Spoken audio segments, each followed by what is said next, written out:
You're watching Newsday TV. I'm Shari Einhorn. 18 repeat shoplifters have been charged for allegedly stealing a total of more than $110,000 worth of merchandise in Suffolk.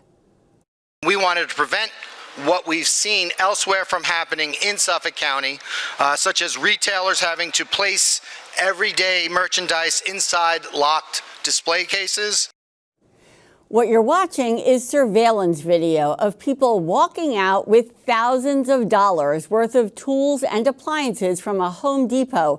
The Suffolk County District Attorney says the arrests were a result of an ongoing partnership between law enforcement and retailers. That partnership allows for prosecutors to combine the total value of what was stolen and increase the charges. Amtrak has now unveiled the design for the new Penn Station. Here are renderings of the renovations to the 115-year-old station. It includes updating concourses, having wider platforms and more natural light. Officials say Madison Square Garden and all railroads will continue to operate throughout the construction.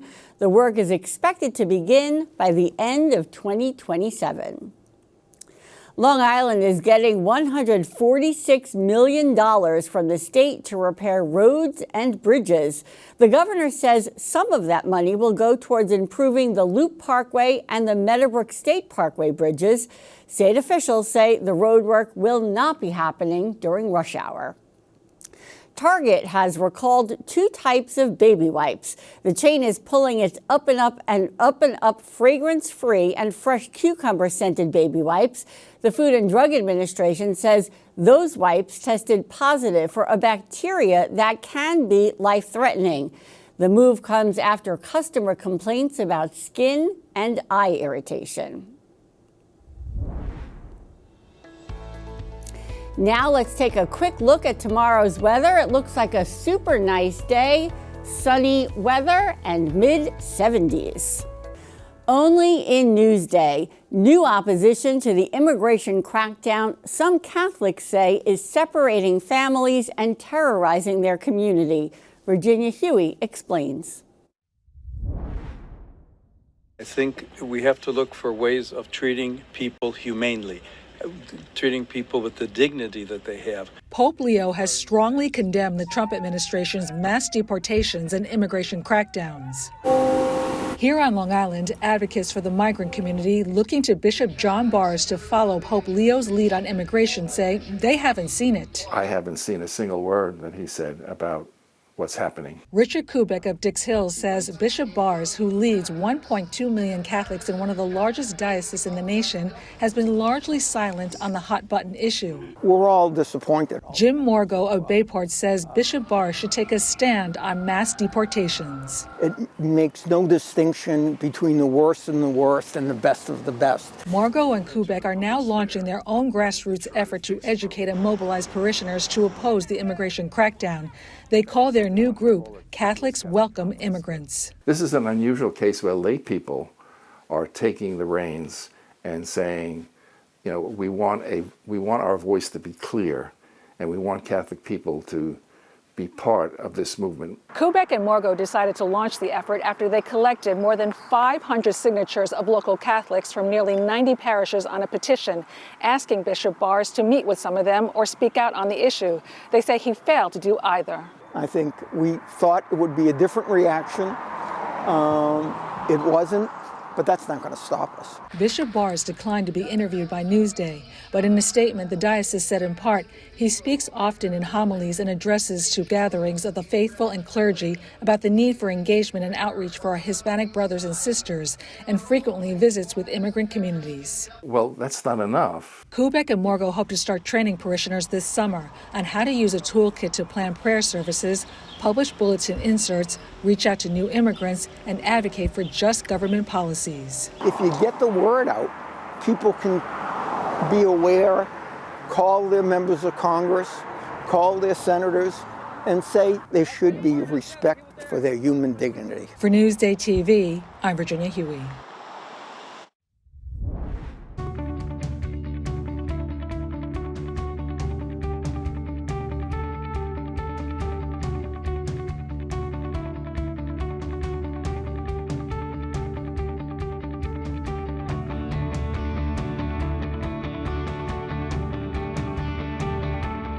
Out East with Doug Geed is brought to you by Connect One Bank, a better place to be. A nostalgia shop is drawing crowds on the North Fork. Let's head out east with Doug Geed to the Jamesport Country Store.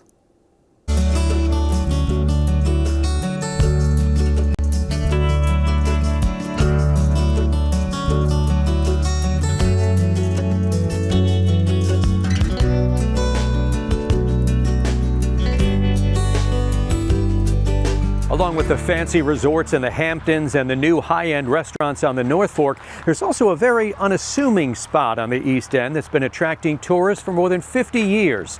I'm Doug Geed, out east on Newsday TV. Let's pay a visit to the Jamesport Country Store. I always say we play host to both local and traveling folks for their gift-giving needs. It was 1973 when Howie Waldman's mother fulfilled her dream of opening a gift shop, moving from Bayshore to the North Fork and buying what was an old New York telephone switching station. It was built in 1922.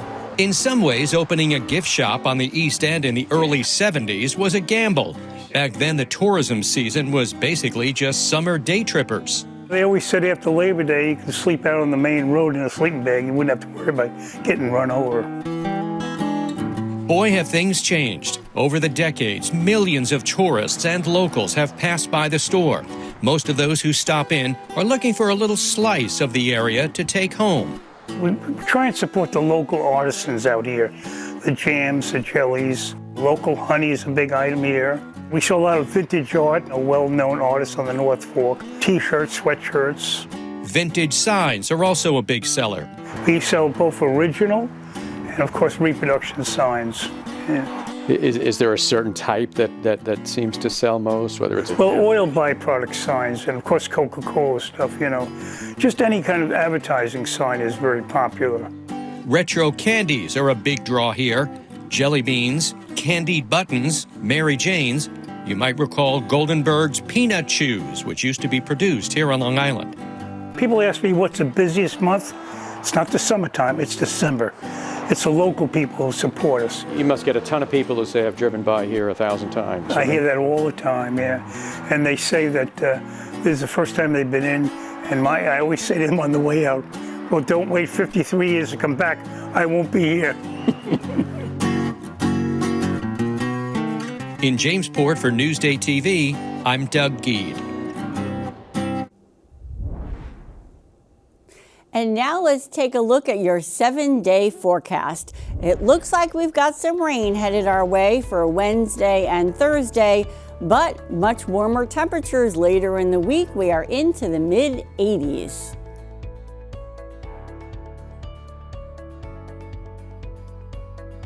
Long Island weather is brought to you by Fire Island Ferries. For more on the stories you've seen today, head over to Newsday.com. Click Get More under the Newsday TV video box. I'm Sherry Einhorn. Newsday, covering Long Island like no one else can.